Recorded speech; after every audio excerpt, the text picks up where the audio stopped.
prise la parole. Ça va, Hugo? Et voilà, comme c'est écrit, le voyageur.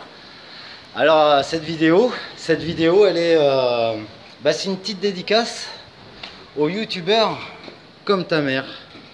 J'ai mis le logo là de ta chaîne.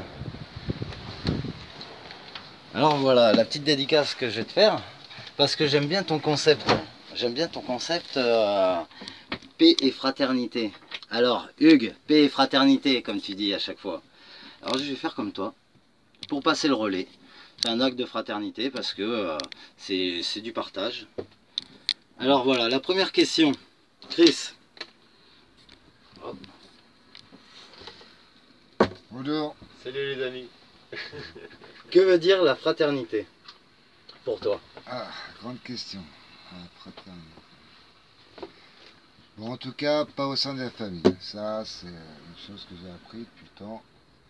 Je dirais plutôt dans le cadre du boulot, là où j'ai vraiment créé des liens, quoi, tisser des liens avec les potes avec qui j'ai bossé, ouais, je parle plutôt de fraternité, quoi. Dans l'effort, dans le. Ouais, plutôt ça. Ouais. Ouais. Les gens sur qui je peux Quand vraiment tu compter. t'es confronté Exactement, ouais, voilà. à des moments durs, tu sais que. Ouais. Voilà, exactement. D'accord. Et ben, comme je t'ai dit, hein, on va. Hop.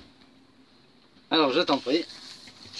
Alors, c'est la même question. C'est la même alors, question. qu'est-ce que la fraternité, bah, c'est peut-être au gré des différentes personnes qu'on rencontre, des amis ou pas d'ailleurs, hein, déjà faire connaissance et puis peut-être essayer de trouver des solutions pour résoudre les problèmes du quotidien, quel que soit le domaine, hein, aussi bien dans sa vie personnelle que dans sa vie professionnelle, et même peut-être parfois essayer de trouver des solutions aussi pour résoudre les grands problèmes de ce monde.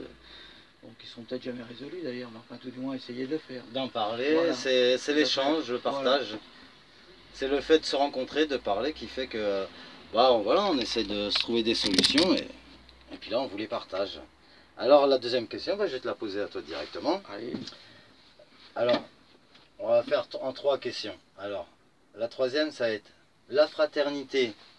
Pourquoi, comment et où? Donc c'est l'un des 3. C'est cool, ça te laisse. Ouais, ça me laisse le temps de réfléchir. Alors où, bah, je l'ai dit tout à l'heure, mais je vais le redire quand même, c'est un peu dans toutes les rencontres et dans tous les gestes du quotidien, hein, que ce soit sur le plan professionnel, que le plan amical ou familial. Voilà, donc ça c'est pour où. Alors comment? Bah, en échangeant, parce qu'en échangeant on peut trouver des solutions, hein, plus que tout seul évidemment. Voilà. Et pourquoi? Pourquoi? Bah, pour essayer que tout aille mieux pour chacun. Hein, voilà. Et puis si tout va mieux pour chacun, tout ira mieux pour tout le monde. Donc voilà. Bon. À toi. Alors à Chris. Je te repose la question. Ça va être dur de faire mieux. mieux Après c'est Dominique. C'est toi. Différent. C'est différent. La question. Alors la question c'était la fraternité. Où, comment et pourquoi? Où, comment et pourquoi? Où tu peux trouver un moment fraternel. Comment tu peux partager un sens fraternel. Et pourquoi tu ferais ça? Pourquoi tu aurais besoin de ça? Je pense qu'avant tout dans cette société aujourd'hui qui est en perdition, on est en perte de repères, quoi. Donc c'est vrai que le mot fraternité aujourd'hui ça ne veut pas dire grand chose. Voilà, ouais. Donc, après le sujet il est vaste. Donc comme a dit Dom là, je pense que je suis à peu près d'accord avec lui, quoi. Je suis son raisonnement. D'accord. Voilà, alors moi je vais te répondre du coup. Tout ça, ça me permet de répondre à tes questions, tu vois. Alors, où, comment et pourquoi? Eh bien, où? Là où on est, justement. T'en parles, il suffit d'en parler. Pourquoi, comment? Eh bien, en le partageant, en faisant tourner ton message que tu essaies de faire passer à différentes personnes. Je essaie de faire comme ça. Et ça crée un lien fraternel par rapport à une communication et un enrichissement personnel. Enfin, voilà. Et donc... je sais. Et donc, quel conseil tu aurais à donner à quelqu'un qui croit avoir rien à partager, mais qui aimerait partager quelque chose? Alors bon, déjà, c'est difficile de donner des conseils à quelqu'un, hein, je ne me permettrai pas, mais je pourrais déjà dire quand même, voilà, donc je le lance, voilà, je lui lance quand même comme ça, donc c'est pas vraiment un conseil, bah, qu'il essaie déjà d'expliquer lui ce qu'il essaye de faire, pour lui-même déjà, et puis pour les autres aussi, et peut-être qu'en l'écoutant, ça invitera des personnes à s'en inspirer, à le faire. Et donc, voilà, donc ça se divulguera comme ça. Voilà. Et toi? Alors moi, je pense qu'une personne qui a rien à partager, c'est quelqu'un De vide? de vide. Voilà. Et puis qui veut faire l'effort, c'est bien, mais je crois qu'il y a du travail avant pour pouvoir y arriver, quoi. Donc ça veut dire qu'il va forcément nourrir quelques complexes au fond de lui. Et puis bah, je reviens, je crois que c'est le stéréotype de la société actuelle, quoi. De consommation, les gens ils sont arrivés sur leur portable. Oui, du coup, ils ne voient plus. Donc voilà, tu t'aperçois, le fait de parler aux gens, ils ont un repli sur eux. Ouais.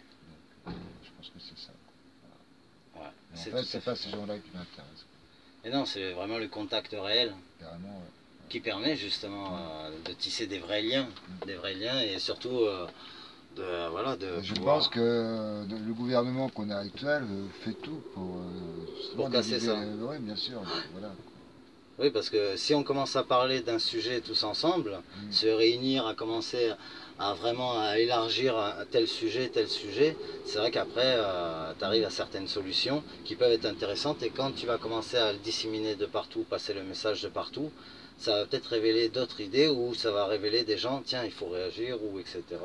Ou... En fait, tout est fait pour que c'est une division pour mieux régner. Si tu regardes dans le temps l'évolution, comment ça a été fait, après-guerre, il y a eu, si tu veux, cette liberté à outrance. On pouvait faire tout ce qu'on voulait, où il y avait la musique, les gens ont connu l'amour libre. Et ouais, tout le monde était vraiment... Et puis peu à peu, avec des lois un peu liberticides, bah, on oblige les gens à rester chez eux. Donc ça a commencé à... On fait tout pour leur rendre un bonheur chez eux, voilà, sans sortir. À pouvoir fumer dans les lieux publics. Pourquoi? Parce qu'en fait, avant, les conspirations se passaient toujours dans les bistrots, des trucs comme ça.